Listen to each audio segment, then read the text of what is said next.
Daystar television network, broadcasting to over 100 million homes worldwide, reaching every inhabited continent. Annual revenue exceeding $200 million. Joni Lamb, co-founder with her late husband Marcus, became one of Christian television's most recognizable faces. Then 2023. Her son Jonathan went public with explosive allegations. His mother was covering up the abuse of his daughter, her own granddaughter. The family fractured on camera. Major hosts began fleeing.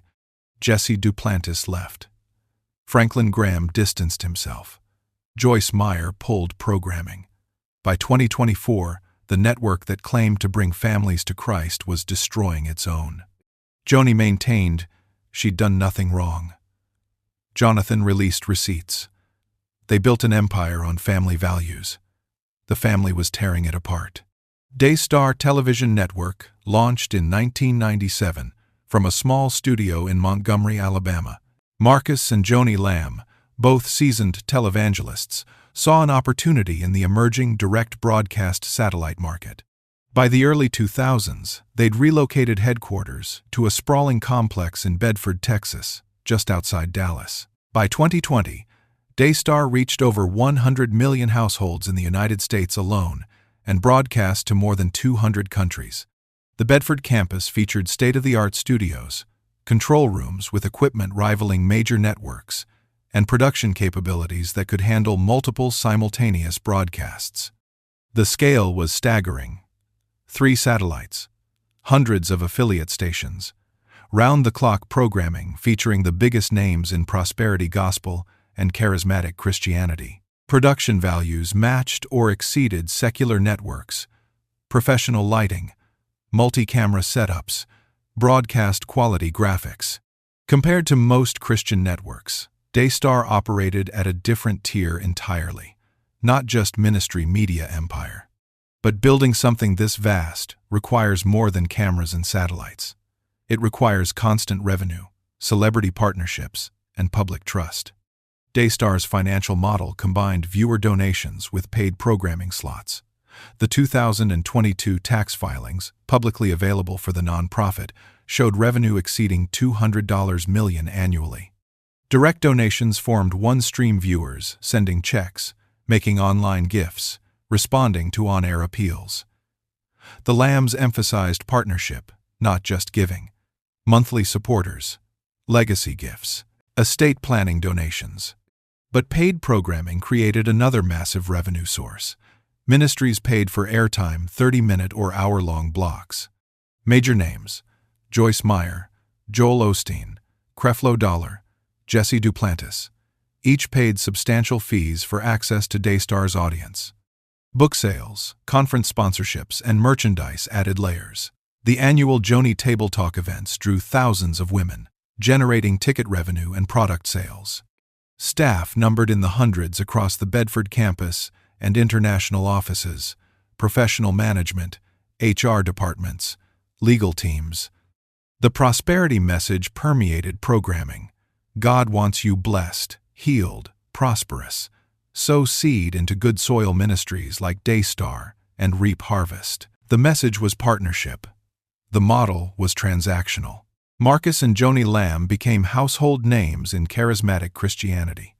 Marcus, who passed away in 2021 from COVID-19 complications, had been the visionary CEO. Joni, warm and maternal on camera, hosted flagship programs and became the network's public face. The lifestyle matched the success.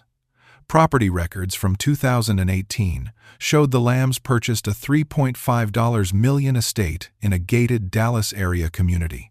Private travel was documented in social media posts, though the network maintained this was donated or ministry-related. Publicly, the Lambs emphasized stewardship. They took salaries, amounts not disclosed due to nonprofit exemptions, but framed their wealth as God's blessing for faithful service. The gap was subtle but present. Luxury, paired with on-air appeals for viewer donations. The estate, the travel, the designer wardrobe all visible while viewers were encouraged to give sacrificially. After Marcus died in 2021, Joni took full control. The transition appeared smooth publicly. The family presented a united front. But what the cameras never showed was already fracturing behind the scenes.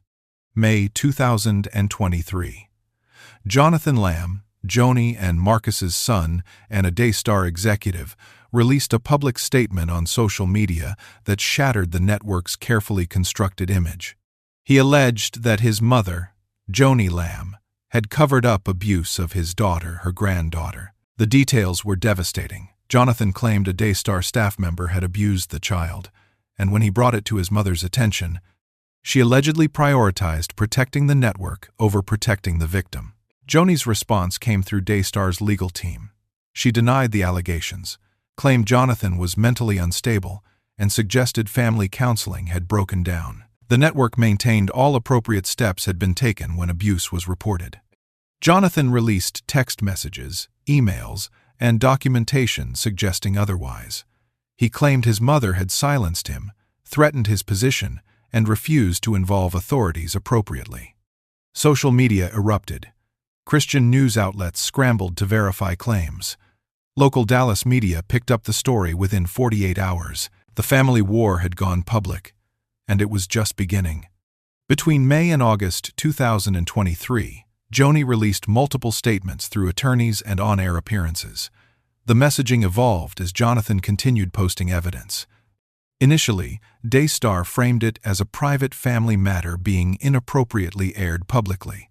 Then the narrative shifted to Jonathan's alleged personal issues, mental health struggles, bitterness over inheritance, inability to accept his father's death. Jonathan countered each statement with documentation. Text exchanges where Joni allegedly told him to stay quiet.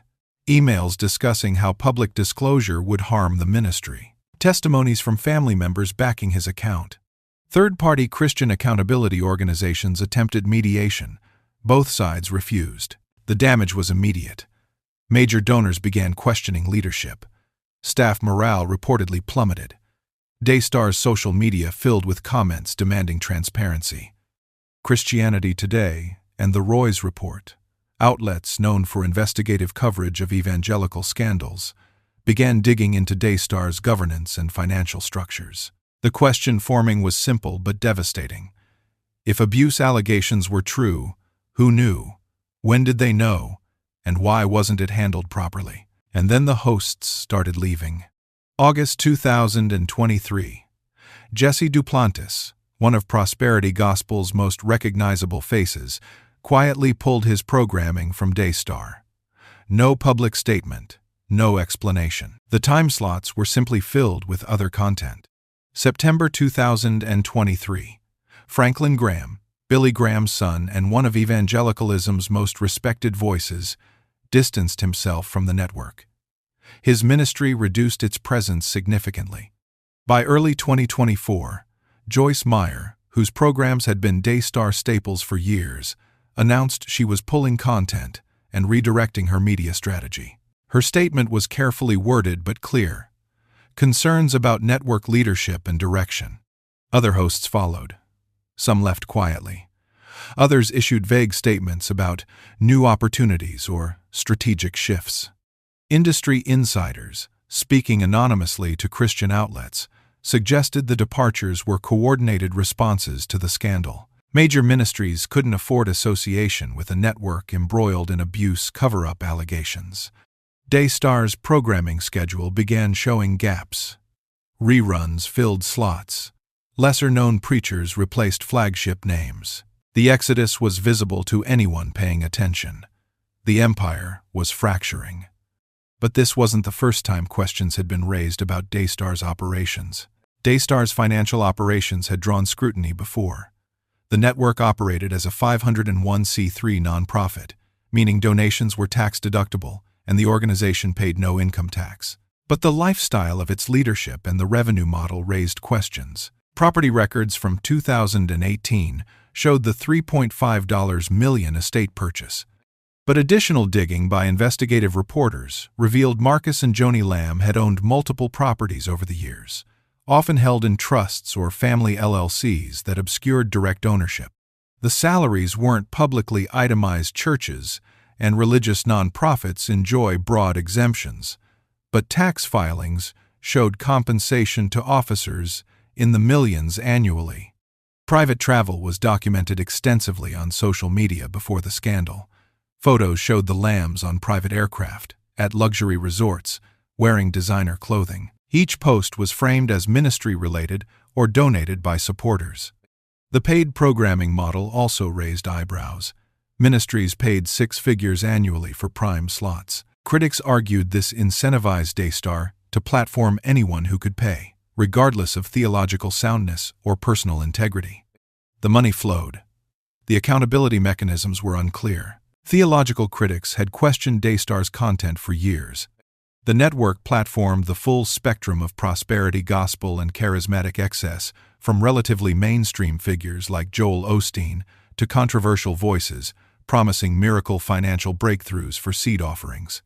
Hank Hanegraaff, known as the Bible Answer Man and a longtime prosperity gospel critic, had specifically called out Daystar in his writings. He noted the network gave airtime to teachers who blatantly violated biblical standards on financial integrity and theological accuracy. Dr. Michael Brown, a charismatic scholar who defended some Pentecostal practices, drew a line at Daystar's lack of discernment. In a 2022 article, before the family scandal broke, he wrote, "When profit drives programming decisions, you platform error alongside truth and call it all anointed." The network's governance structure concentrated power in the Lamb family. No outside board, no denominational oversight. Marcus had been CEO, Joni president. Their children held executive positions. When family was governance, and governance was business, and business was ministry, lines blurred until accountability disappeared. The pattern became clear when laid out chronologically. 2015. A former Daystar employee filed a lawsuit alleging wrongful termination after raising concerns about financial irregularities. The case settled out of court, terms sealed. 2018. Questions emerged about Daystar's use of donor funds for personal expenses. The network denied wrongdoing. No investigation followed. 2021. Marcus Lamb died from COVID, 19 after the network had platformed vaccine skepticism and alternative treatments. The optics were devastating, but didn't significantly impact operations. 2023. Jonathan's abuse allegations went public. The fracture became visible. 2024. Host exodus began. Revenue reportedly dropped as major donors paused, giving pending clarity. Each incident, isolated, could be managed. Together, they suggested systemic issues, financial opacity, governance failures, prioritizing image over integrity. Court records showed multiple sealed settlements over the years. NDAs were common. The legal strategy appeared designed to contain rather than address. The receipts accumulated. The pattern emerged. And then, the human cost became impossible to ignore. At the center of the scandal was a child, Jonathan's daughter, Joni's granddaughter. The details of the alleged abuse remained partially sealed due to the victim's age, but Jonathan's public statements painted a picture of institutional failure. He claimed he'd reported the abuse to his mother immediately. He alleged she advised against involving police, suggested internal handling, and warned that publicity would destroy the ministry. When he insisted on proper reporting, Jonathan said his position at Daystar became untenable. Meetings became hostile. His access was restricted. Eventually, he left the organization entirely. Former Daystar staff, speaking anonymously to the Roy's report in 2024, described a culture where family loyalty trumped everything, including abuse allegations, financial irregularities, and ethical concerns. "You didn't question the Lambs," one former employee said. "Ministry came first, but ministry meant the institution, the brand, not the mission." The gap between family values, rhetoric, and institutional behavior was staggering. Viewer testimonies emerged. Donors who'd given for decades felt betrayed. But Daystar wasn't an isolated case. The entire model was showing cracks. The Hartford Institute defines a religious broadcasting network differently than a local church, but the economic dynamics are similar.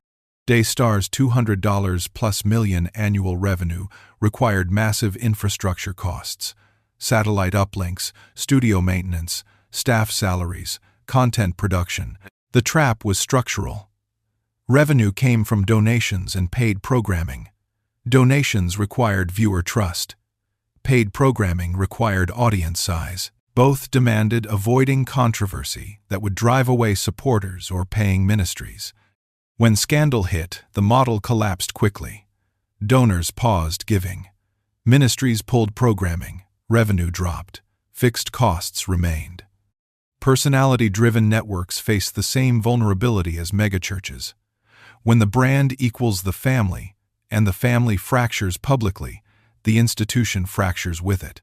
Daystar was Joni Lamb. The hosts who left weren't just avoiding scandal, they were abandoning a sinking brand.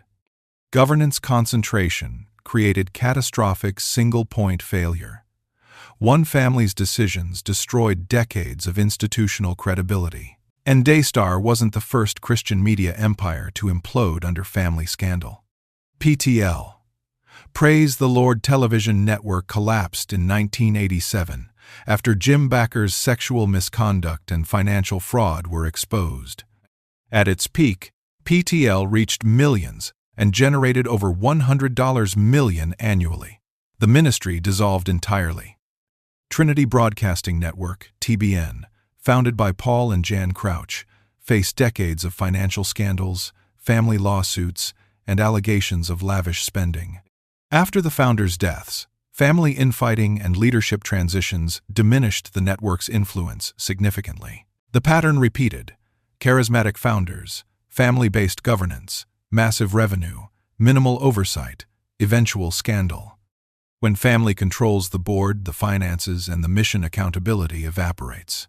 Power concentrates. Abuse hides. Eventually, something breaks publicly. Daystar followed the script precisely. Marcus and Joni built the empire. Their children held executive roles. No outside board existed. When Jonathan broke the family code of silence, the institution had no mechanism to respond appropriately. The Lamb family was Daystar. When the family warred, the network couldn't survive intact. Broader trends compounded Daystar's specific crisis. Nielsen data showed religious broadcasting viewership declining since 2015. Younger generations weren't watching cable Christian networks. Streaming and social media fragmented audiences. Even before the scandal, Daystar faced economic headwinds. Donor demographics skewed older. Major giving sources were aging out. Replacement donors weren't materializing at the same rate. The prosperity gospel itself faced increasing skepticism, even within charismatic circles. High-profile failures televangelists exposed for fraud, megapastors caught in scandals had damaged the brand.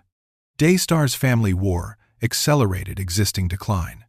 By 2024, industry observers questioned whether the network could survive long-term. Empty programming slots were visible. Social media engagement had collapsed.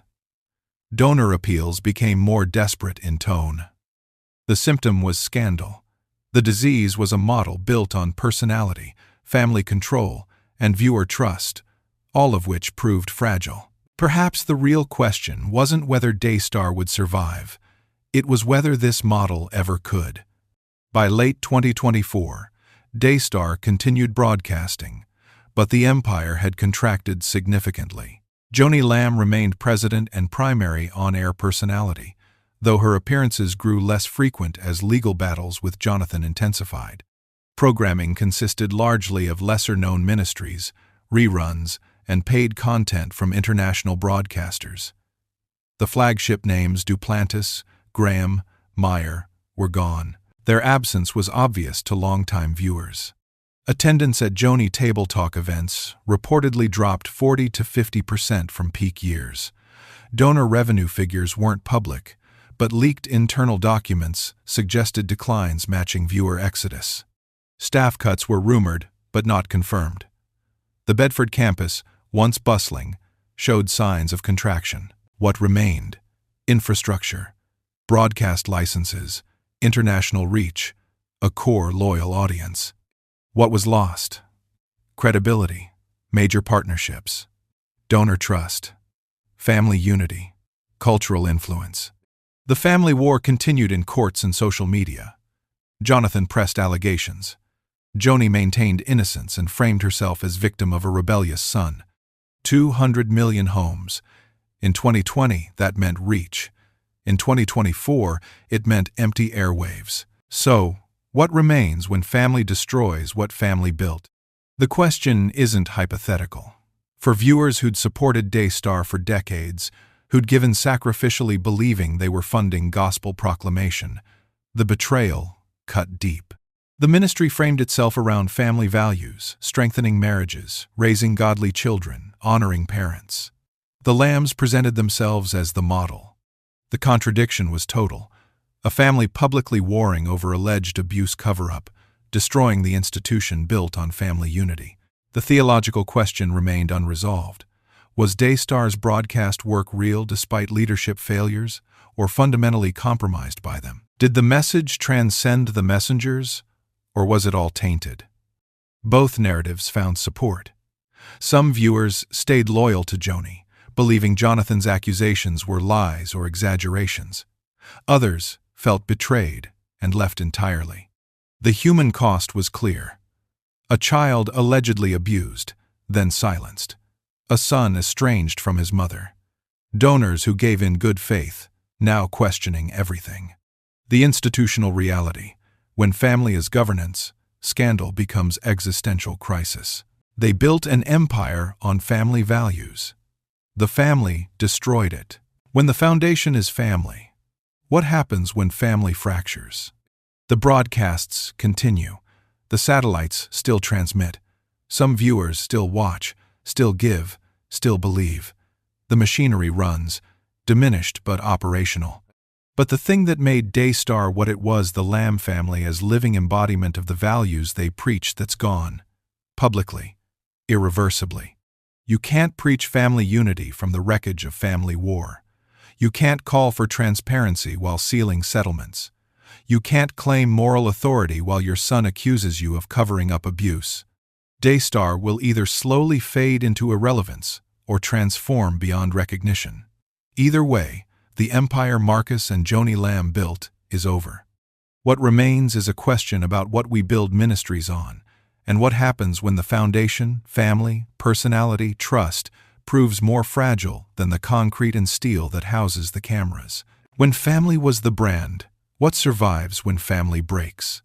What do you think happens next? Share your thoughts below.